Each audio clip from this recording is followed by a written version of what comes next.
జ్ఞానముతోనూ కూడినదై అంతకంతకు అభివృద్ధి పొందవలననియు. చదవండి.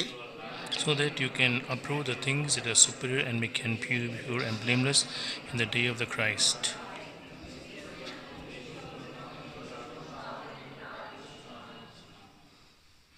Yeah. So let us pray. ప్రార్థన చేసుకుందాం. Gracious God, Heavenly Father, thank and praise you for this time you have sent us, Lord, to come to the presence, Lord. Thank and praise you, Lord, for thy grace, thy mercies that has shown upon us, Lord. Lord, we thank and praise you, Father, that thou hast enabled us, Lord, all together to come to your presence once again and to meditate from the book of Philippians, Lord. Lord, we thank and praise you, Father, that it is only through the Lord Jesus Christ that thou hast brought us into one family. And Lord, this is in your great will, Lord, that today you have desired that all of us may come here to listen from your word, Lord. Pray, Lord, that the word may be a great encouragement for each one of us, Lord, and we may learn many things, Lord, from the word of God, Lord. Lord, we pray, Father, is let us not hear the man's voice, but we may hear the God's voice, Lord. And also, Lord, we pray, Father, that whatever we hear and whatever we listen, Lord, it may bring fruits and lives, and we are able to obey, and we are able to walk what is written from as per the word of God, Lord. We pray for those who are on the way, bring them safely on midst, Lord. Pray for brother also as he's translating, Lord. Be with brother and also help him, Lord, in translation. And we thank and praise you for this time. For we ask this prayer in his mightiest name. Amen.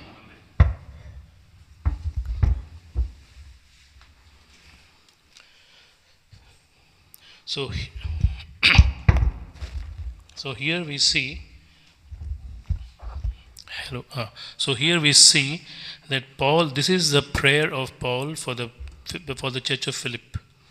ఫిలిప్పీలో ఉన్నటువంటి సంఘం కొరకై ఇది పౌలు చేస్తున్నటువంటి ప్రార్థన అని మనం చూస్తున్నాం. So last time we have seen the joy. What was the substance, the joy which Paul received from this assembly.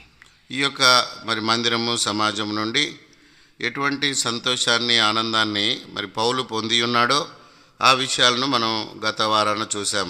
And today when we look into this passage, we see in verses chapter 1 and verses 3 and 4. మొదటి అధ్యాయము 3వ వచనం 4వ వచనం మనం చూస్తే, I give thanks to my God for every remembrance of you, always praying with joy for all of you in my every prayer. గనుక మీ అందరి నిమిత్తము నేను చేయి ప్రతి ప్రార్థనలో ఎల్లప్పుడూ సంతోషంతో ప్రార్థన చేయుచు నేను మిమ్మల్ని జ్ఞాపకము చేసుకునేటప్పుడెల్లను నా దేవునికి కృతజ్ఞతాస్తుతులు చెల్లించుచున్నాను. So here Paul is praying for this assembly with joy. ఇక్కడ మరి వారి కలిగి ఉన్నటువంటి మరి సంతోషమును బట్టి లేదా సంతోషముతో ప్రార్థన చేయుచు అంటున్నాడు పౌలు. And every time he used to pray and whenever he used to remember this people, this assembly, he used to be filled with joy. ఆయన ప్రార్థన చేస్తున్నప్పుడల్లా ఫిలిప్పీ సంఘాన్ని గుర్తు చేసుకున్నప్పుడల్లా కూడా ఆయన సంతోషంతో ఆయన యొక్క హృదయం నిండేది. In verse 7 he says, because I have you in my heart. ఎందుకంటే 7వ వచనంలో అంటున్నాడు కదా, నేను మిమ్మును నా హృదయములో ఉంచుకొని ఉన్నాను. Paul loved this assembly so dearly. ఈ యొక్క సంఘమును పౌలు ఎంతగానో ప్రియమైనదిగా ప్రేమించాడు. And then we see in the same passage we see in chapter verses 8 we see, for God is my witness how deeply I miss you all of you with the affection of Christ Jesus. 8వ వచనంలో చూడండి, క్రీస్తు యేసు యొక్క దయారసమును బట్టి లేదా క్రీస్తు యేసునందన్నటువంటి ప్రేమను బట్టి మీ అందరి మీద నేను ఎంత ఆపేక్ష కలిగి ఉన్నానో దేవుడే నాకు సాక్షి అన్నాడు. So he is bringing God as a witness and telling them, I miss you people. కాబట్టి మిమ్మల్ని నేను మరి మర్చిపోలేకపోతున్నాను, దీనికి దేవుడే సాక్షి అని అంటున్నాడు. And he is saying that I love you with the affection of Christ. క్రీస్తు యొక్క ప్రేమను బట్టి నేను మిమ్మల్ని ప్రేమిస్తున్నాను అంటున్నాడు. So when we read this passage, when we read this prayer, ఈయన ప్రార్థనను ఈ వాక్య భాగాన్ని చదువుతున్నప్పుడు, so we see that mostly whenever Paul used to pray, when Paul prayed, Paul set up an example how he prays. మనము మరి ప్రార్థన చేసినప్పుడు లేదా స్తుతులు చెల్లించిన పౌలు ప్రార్థించి స్తుతులు చెల్లించినప్పుడు ఎంత మరి వ్యత్యాసం ఉందో మనం గమనించవచ్చు.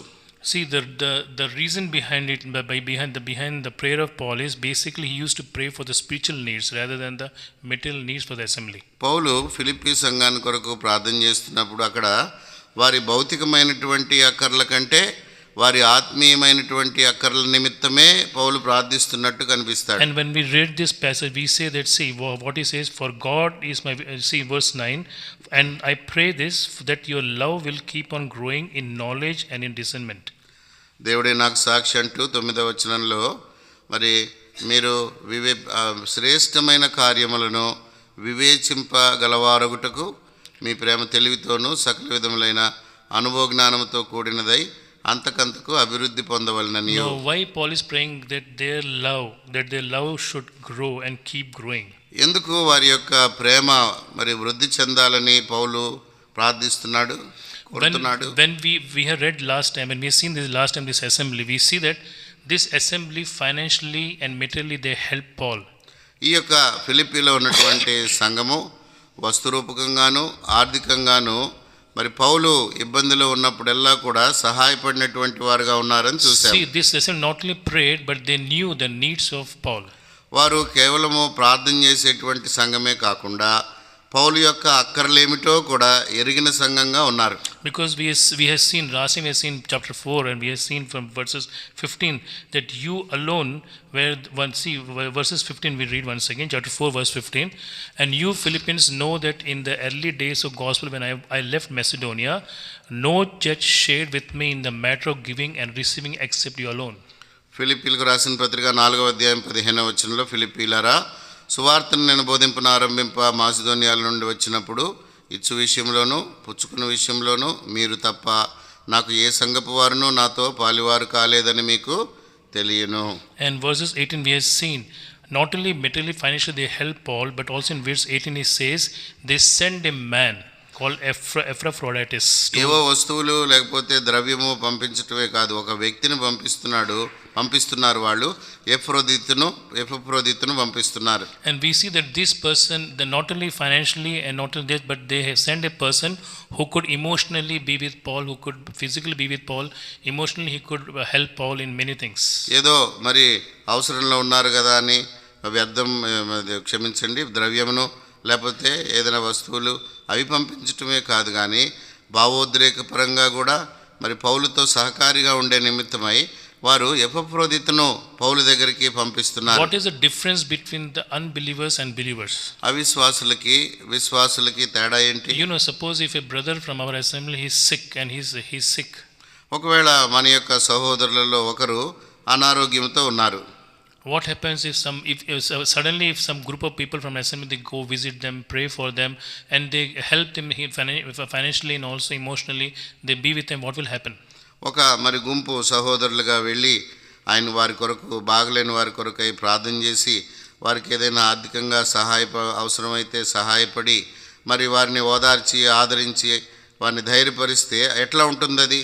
You know, that person will be so grateful and thankful. చూడండి, ఆ రోగి అయినటువంటి వ్యక్తి ఎంతో వందనస్తులుగా మరి వారు ఎంతో కృతజ్ఞత కలిగి ఉంటారు. We can see that from an assembly. We had a lot of things like that. We can see that how the people helped each other. మరి మనం మందిరంలో ఏ విధంగా ఒకరికొకరు సహాయపడేది మనం చూస్తూ ఉన్నాం. You know, here Paul is in Rome. ఇక్కడ పౌలేమో రోమాలో ఉన్నాడు. He is all alone. ఒంటరిగా ఉన్నాడు.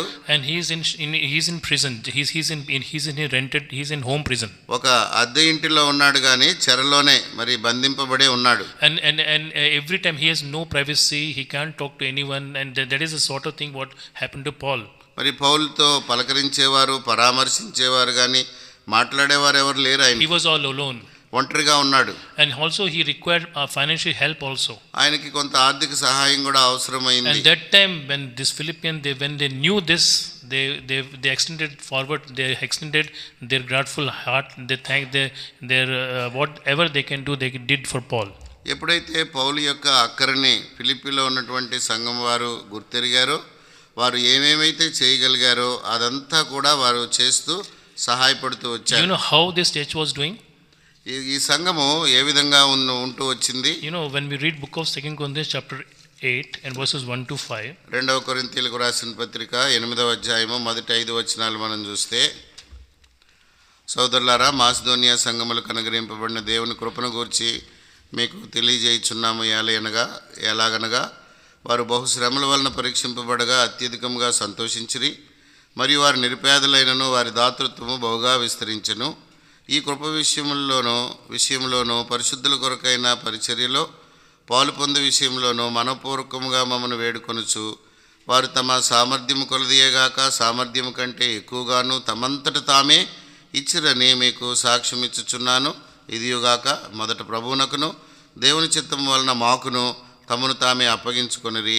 ఎంతగా Yeah. So now, what is the churches of Macedonia? Which are the churches of Macedonia? Macedonia ఉన్నటువంటి సంఘములు ఏ విధంగా ఉన్నాయి?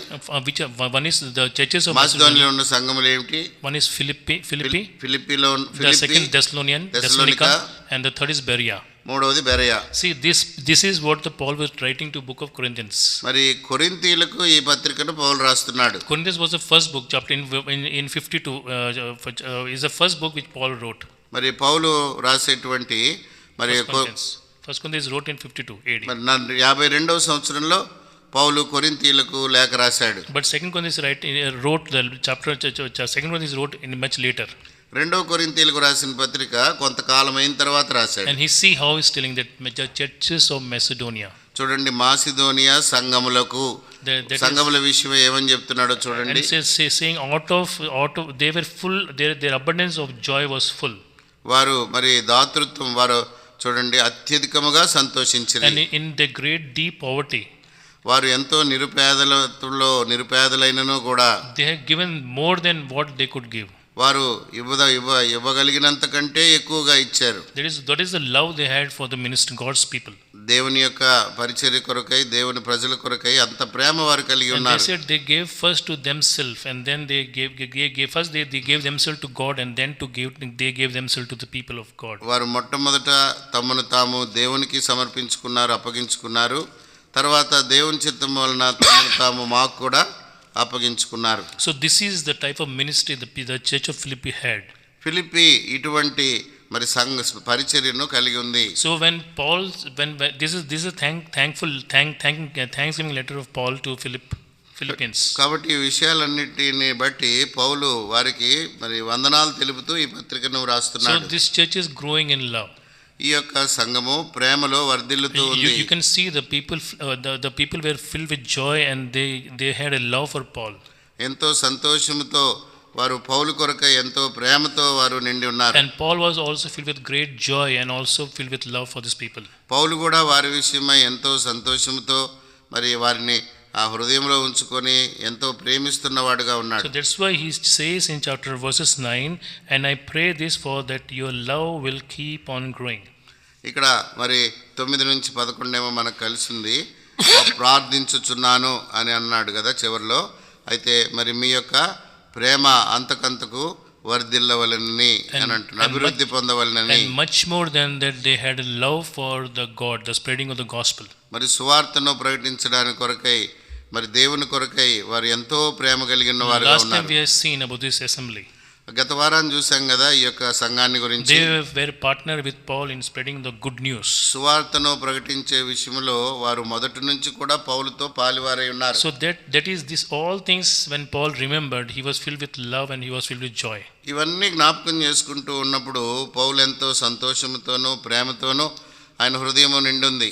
And same way and you see what he says in verse 9, he says that you grow in love and grow much more in love. ఇక్కడ చూడండి మరి 9 నుంచి ఉన్నటువంటి వచనాల్లో మరి మీరు ప్రేమ యందు లేదా మరి అధికమైనటువంటి ప్రేమ యందు వృద్ధి పొందవలనని అభివృద్ధి పొందవలనని రాస్తున్నారు. That is a prayer of Paul. అది పౌలు యొక్క ప్రార్థన. But this love is overflowing love. మరి ఈ యొక్క ప్రేమ పొంగి పొర్లేటువంటి ప్రేమ. Now see, the believers, the Christians, those who are born again, they have the capacity to love others.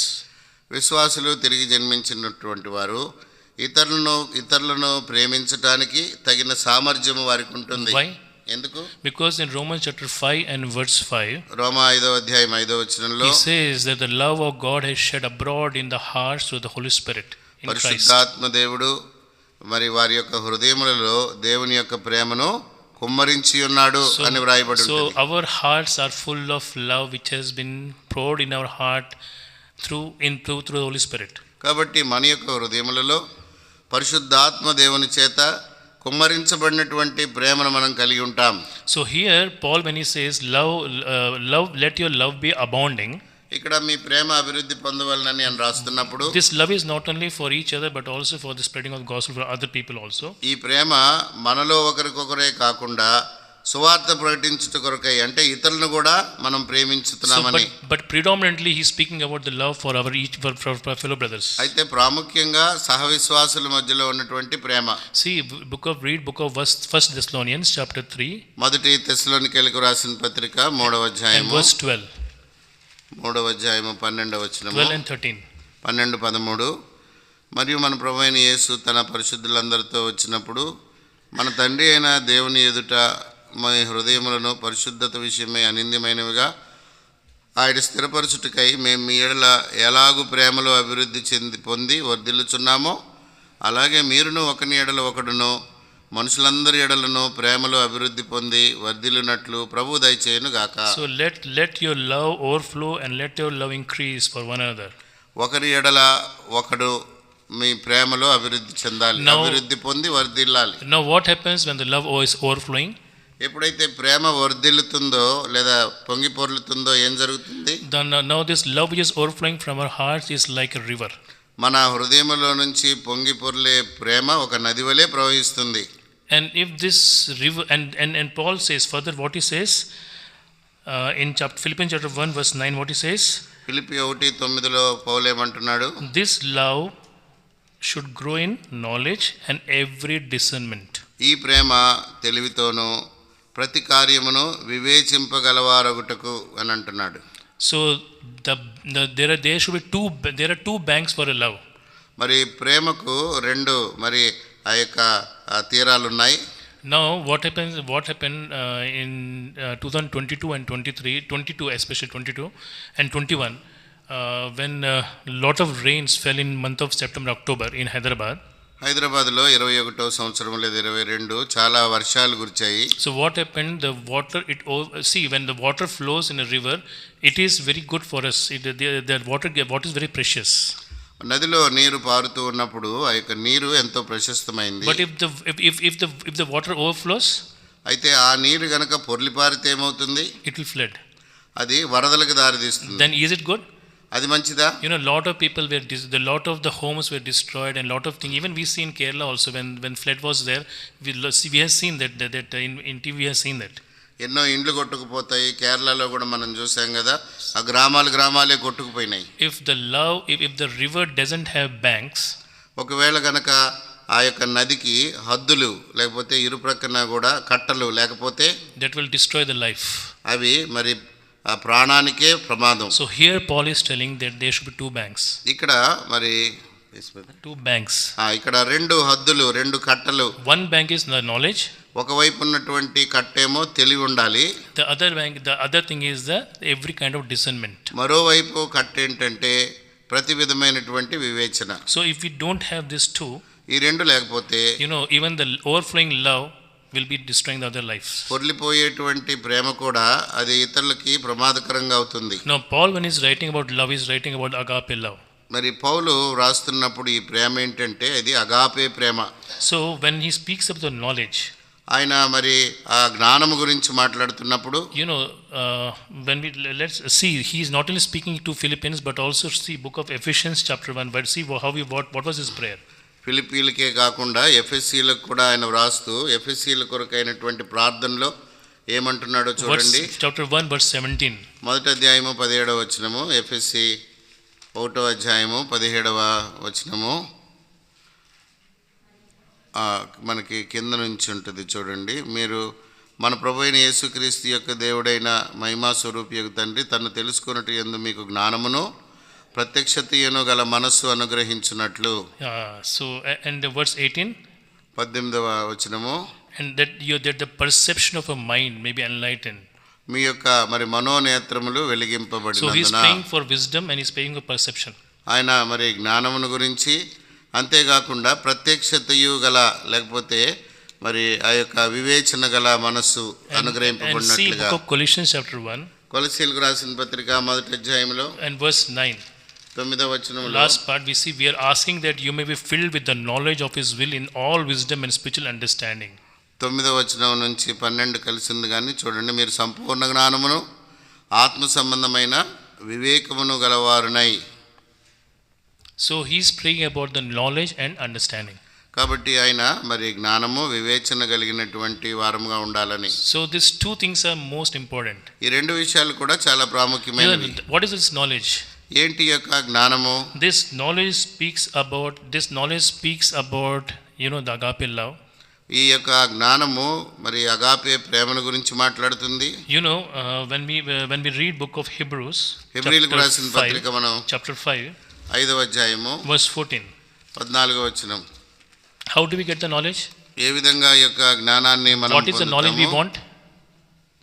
మనకి ఏం కావాలి? ఎటువంటి జ్ఞానం కావాలి? The knowledge as per the word of God. మరి దేవుని యొక్క వాక్యానుసారమైనటువంటి జ్ఞానము. How do you know about the love of Christ? క్రీస్తు ప్రేమను ఏ విధంగా మనం ఎరుగుతాం? How do you know that how should we love each other? ఇతరులను ఒకరొకరము ప్రేమించాలని మనకు ఎలా తెలుస్తుంది? Whenever we speak about the love, మనం ఎప్పుడైనా ప్రేమను గురించి మాట్లాడేటప్పుడు even the unbelievers, they know very well about love. అవిశ్వాసులకు కూడా ప్రేమ అంటే There ఏంటో are బాగా తెలుసు. so many books in the world which is written about love. లోకములో అనేక పుస్తకాలు ప్రేమను వర్ణించేవిగా ఉన్నాయి. But the love which the world has is different from the love which the Bible Paul speaks of. అయితే మరి బైబిల్లో గ్రంథంలోనూ లేదా పౌలు మాట్లాడేటువంటి ప్రేమ వేరు. Here so the love they see when you love them, when they say mother love, they say sisters love, brothers love, or the love of husband wife or anyone else. మరి ప్రేమలు చూడండి, మరి తల్లిదండ్రులు పిల్లల ఎడల ప్రేమ ఉంటుంది, అన్నదమ్ములు అక్క చెల్లెల మధ్యలో ప్రేమ ఉంటుంది, లేకపోతే భార్యాభర్తల మధ్యలో ప్రేమ ఉంటుంది, రకరకాల ప్రేమలు. And nowadays we see the romantic love also is there. మరి ఆ ప్రియుల మధ్యలో ఉన్నటువంటి ప్రేమ ఉంటుంది. But that is the love is the world of the world. అవన్నీ కూడా లోకంలో ఉండేటువంటి ప్రేమలు. But when it comes to the church, he says that everyone should be led by the agape love. అయితే సంఘం విషయంకి వచ్చినప్పుడు ప్రతి ఒక్కరు కూడా ఒకరి ఎడల ఒకరు అగాపే ప్రేమ కలిగి ఉండాలని కోరుతున్నాడు. The love, the sacrificial love which God Jesus Christ shown on the cross of Calvary. ఏంటి అగాపే ప్రేమ అంటే కలువరి శిలువలో యేసుక్రీస్తు ప్రభువారు చూపిన ప్రేమ. That is a love which we should show to each other. ఒకరి ఎడల ఒకరము అటువంటి ప్రేమను చూపించుకోవాలి. See Hebrews chapter 5 verses 14. Verse 14 verse 15. Which chapter? Hebrews chapter 5. Hebrew 5వ అధ్యాయము And verse 13 verse 14 we read. 13-14 మరియు పాలు త్రాగు ప్రతివాడును శిశువే గనుక నీతివాక్య విషయంలో అనుభవం లేనివాడై ఉన్నాడు. వయసు వచ్చిన వారు అభ్యాసము చేత మేలు కీడులను వివేచించుటకు సాధకము చేయబడిన జ్ఞానేంద్రియములు కలిగి ఉన్నారు గనుక బలమైన ఆహారము వారికే తగును. See, when we read the word of God, here in Hebrews chapter 5 he speaks about when we read the word of righteousness, it gives us knowledge. ఇక్కడ చూడండి, హెబ్రీయులకు రాసిన పత్రిక 5వ అధ్యాయంలో నీతి వాక్యము గనక మనము చదివినట్లయితే అది మనకు జ్ఞానాన్ని కలుగజేస్తుంది. And this knowledge, ఈ జ్ఞానము when we this knowledge when we this food when we eat, ఈ ఆహారం మనం తిన్నప్పుడు for everyone when we trade our senses, we see that we can distinguish between what is right, what is wrong. అందరూ కూడా మేలు కీడులను వివేచించుటకు అభ్యాసము చేయబడుతుంటారు. That is what is very much essential when we come to the church and when we show our love to other fellow believers. మనం మందిరానికి వచ్చి సహవిశ్వాసులతో మన ప్రేమను చూపించుకునేటప్పుడు ఇది చాలా అవసరం. See book of Proverbs chapter 15 verse 18. చూడండి, సామెతల గ్రంథము 15వ అధ్యాయము 18వ వచనము.